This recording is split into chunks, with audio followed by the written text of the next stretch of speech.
Il est des gens que vous oubliez dès qu'ils sortent de votre champ de vision. Il est des gens dont vous vous souvenez des mois ou des années durant. Et il est des gens qui vous font changer votre façon de voir les choses. Non pas par la force brute, mais par la force, la beauté et la puissance de leur personnalité.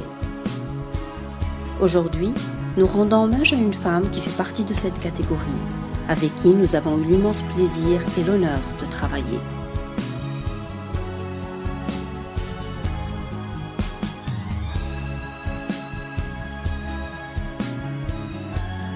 Visage emblématique dans le monde universitaire et de la recherche scientifique, elle était directrice fondatrice de notre ESSECT en 1998, il y a de cela 20 ans déjà, et ancienne présidente de l'Université de Tunis-El-Manad de 2004 à 2008.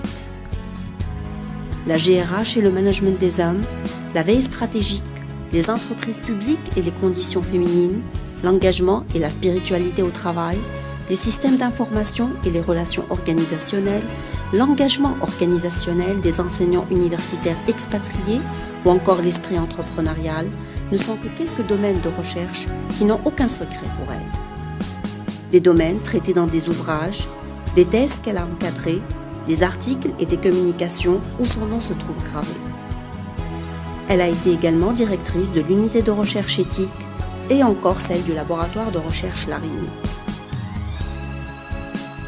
Un hommage pour son implication exceptionnelle durant toute sa carrière dans la défense du savoir, de l'université et des libertés académiques.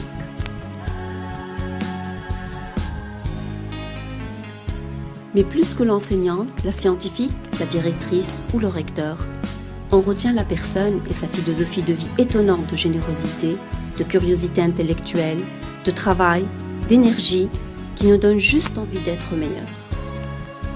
Aux membres de sa famille, sa maman, son mari, ses fils, Hatem et Mahdi, son frère et sœurs, elle en a ajouté d'autres, les membres de la famille de l'ESSECT, pour qui elle était et reste encore une véritable amie qui se penche sur leurs problèmes avec un sens inégalé de l'humain et qui motive leur engagement académique et scientifique.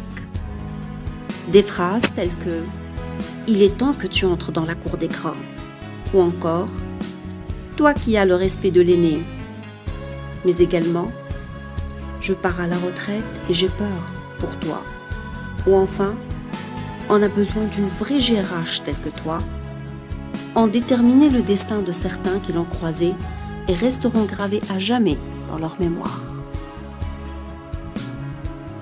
Nous avons tous beaucoup d'admiration pour cette grande dame appartenant au meilleur de l'histoire de notre ESSECT, pour son courage, sa modestie, sa force de caractère, sa culture, sans oublier son élégance.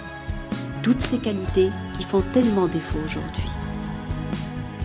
Au final, il reste le plaisir. Le plaisir d'avoir partagé des choses, le plaisir d'avoir partagé des idées et de s'être enrichi humainement. À celle qui avait un jour dit « Les choses ne deviennent simples qu'après coup. Lorsque épurée de la passion, l'expérience peut prendre des allures de modèle.